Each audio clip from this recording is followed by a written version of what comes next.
इसका जिक्र नहीं मिलता इतिहास में कि ये बात हुई कि नहीं हुई।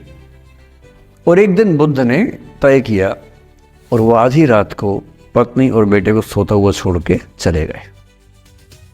इसको बौद्ध परंपरा में महाविनिष्क्रमण कहते हैं। बुद्ध का अपने घर से निकल जाना। और वो अपनी सहेली से कहती है, सिद्धि हेतु स्वामी गए, यह गौरव की बात। मुझे गर्व है कि मेरा पति इतने महान काम के लिए गया है। सिद्धि हेतु स्वामी गए, यह गौरव की बात, पर चोरी चोरी गए, यही बड़ा व्याघात। सखी सखी वो मुझसे कहकर जाते, कह तो क्या वो मुझको अपनी पथ बाधा ही पाते। क्या मैं रास्ता रोकती हूं उनका? उसके मन में ये मलाल है, हम दे ही भिक्षा दो। और यशोधरा कितनी महान महिला रही होगी, उसने अपने बेटे का हाथ बाप के हाथ में दे दिया।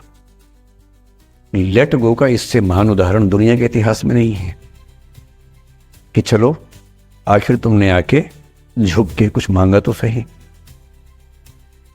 राम और सीता का प्रेम गार्हस्थ्यिक प्रेम का चरम रूप है कि पति पत्नी का प्रेम कितना शानदार हो सकता है। वो देखना हो तो राम सीता का प्रेम देखिए, विशेष रूप से तुलसीदास जी के यहां देखिए। और वैसे जो प्रेम होता है वो देखना हो तो राधा कृष्ण का प्रेम देखिए। मैं बुद्ध की मजबूरी सोच के परेशान होता हूँ कई बार, और फिर मैं सोचता हूँ कि काश यशोधरा जैसा व्यक्तित्व सबका होता। बुद्ध की रियल कहानी क्या है शायद किसी को नहीं पता। मैं जिस कहानी की बात कर रहा हूँ, मैथिली शरण गुप्त नाम के एक बड़े प्रसिद्ध कवि ने यशोधरा नाम की पुस्तक में वो कहानी लिखी है, भूमिका में जिक्र किया। बुद्ध बचपन से ही थोड़े से वैरागी किस्म के व्यक्ति थे। उनकी कुंडली देख के एक ज्योतिषी ने बताया भी था। माता पिता बहुत परेशान थे, शुद्धोदन उनके पिता का नाम था। माता पिता ने बहुत कोशिश की कि इस बच्चे का मन विरक्त न हो। अच्छा महल बनवाया, सारी सुविधाएं दी। जैसे बुद्ध थोड़े से किशोरावस्था में आए, उस समय की दुनिया की सबसे खूबसूरत महिला से, लड़की से, यशोधरा से उसकी शादी करवा दी। यशोधरा के पिता ने काफ़ी एग्जाम लिए बुद्ध जी के, वो सारे एग्जाम में पास हुए तब जाके शादी हुई, ऐसे नहीं हुई। शादी हुई तो बुद्ध भी ठीक था, रमे रहे उस जीवन में। बेटा हुआ उनका राहुल। अब बुद्ध की विरक्ति का भाव बढ़ता जा रहा था।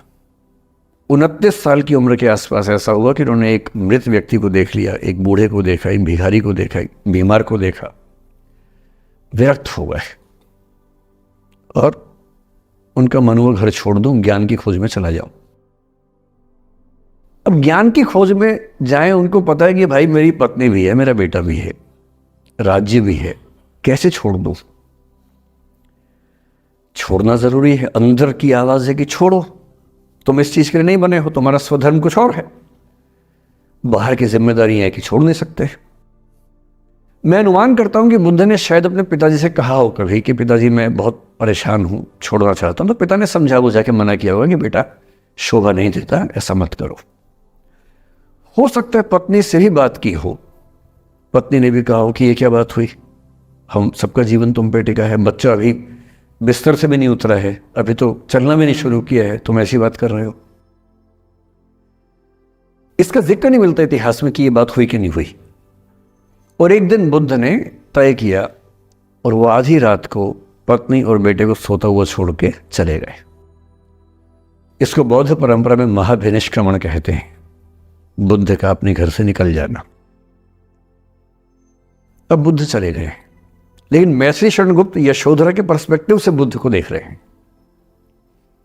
यशोधरा बहुत परेशान है, भाई पति चला गया है, बच्चे का पिता चला गया, मजाक थोड़ना है। राजा परेशान है कि उनका उत्तराधिकारी चला गया है। यशोधरा इतनी परेशान है, बहुत लंबे समय तक छंद आते रहते हैं कि वो कितनी बेचैन है, कितनी परेशान है। लेकिन यशोधरा की सबसे बड़ी परेशानी इस बात से नहीं कि बुद्ध चले गए, इस बात से है कि बिना बताए चले गए, भरोसा नहीं किया। और वो अपनी सहेली से कहती है, सिद्धि हेतु स्वामी गए, यह गौरव की बात। मुझे गर्व है कि मेरा पति इतने महान काम के लिए गया है। सिद्धि हेतु स्वामी गए, यह गौरव की बात, पर चोरी चोरी गए, यही बड़ा व्याघात। सखी सखी वो मुझसे कहकर जाते, कह तो क्या वो मुझको अपनी पथ बाधा ही पाते। क्या मैं रास्ता रोकती हूं उनका? उसके मन में ये मलाल है कि बिना बताए चले गए। वो इस भाव को लेट गो नहीं कर पा रही है, परेशान है। फिर बुद्ध को ज्ञान मिला 6 साल की तपस्या के बाद। बोधगया में बोधि वृक्ष के नीचे ज्ञान मिला, बात फैल गई। जो 5 शिष्य बुद्ध को छोड़ के भाग गए थे उनके बुरे वक्त में, उन्हीं 5 को बुद्ध ने सबसे पहले ज्ञान दिया सारनाथ में, जिसको धर्म चक्र प्रवर्तन कहते हैं। बुद्ध की ख्याति बढ़ने लगी। शुद्धोदन ने बुद्ध के पास, अपने बेटे के पास कई लोगों को भेजा ये कहने के लिए कि भाई यहां भी तो आओ, हमसे भी तो मिलो। बुद्ध का ऐसा प्रताप था कि जो उनके पास जाता वो बुद्धम शरणम गच्छामि हो जाता, वापस ही नहीं आता। तो फिर शुद्धोदन ने बुद्ध के बचपन के एक दोस्त को ये कह के भेजा, भैया मैं जानता हूं तुम वापस नहीं आओगे, पर प्रभावित होने से पहले बोल देना कि पापा याद कर रहे थे।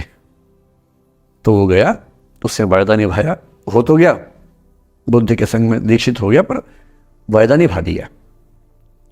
तो बुद्ध ने कहा जरूर जाऊंगा, पिताजी की आज्ञा है तो जाऊंगा ही जाऊंगा। बुद्ध पहुंचे अपने कपिल वस्तु, जो अपना इलाका था वहां पहुंचे। पूरे कपिल वस्तु में, नेपाल सिद्धार्थ नगर से नेपाल जाएंगे तो नेपाल बॉर्डर पे कपिल वस्तु है। मैं देखने गया था वो जगह जहां बुद्ध पैदा हुए थे, बड़ा सुंदर स्थान है, आप भी जाकर देखें कभी। तो बुद्ध पहुंचे रात को, एक धर्मशाला में रुके। अब वहां हल्ला मच गया कि राजा का बेटा धर्मशाला में।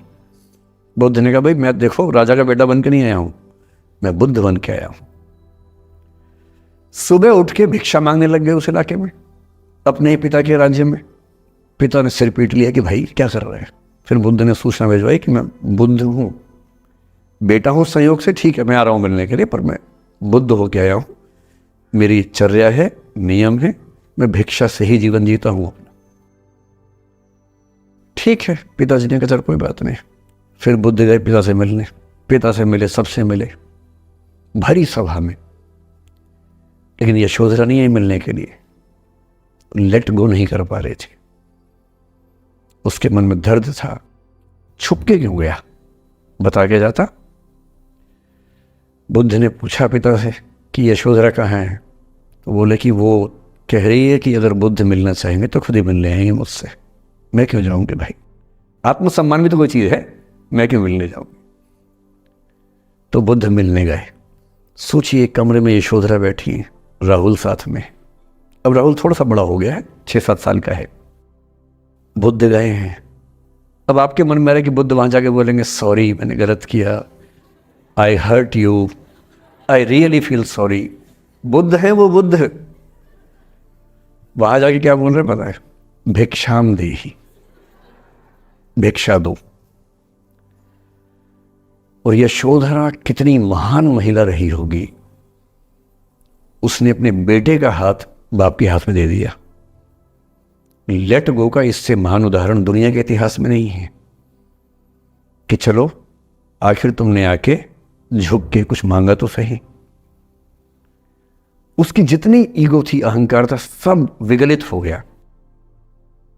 और जो औरत परेशान थी कि मुझसे बिना बताया गया, उसने अपने बेटे को दे दिया कि इसको लेके जाओ, क्योंकि मैं जानती हूं कि तुम महान काम कर रहे हो, और तुम महान काम कर रहे हो तो मैं क्यों बीच में आऊंगी भाई।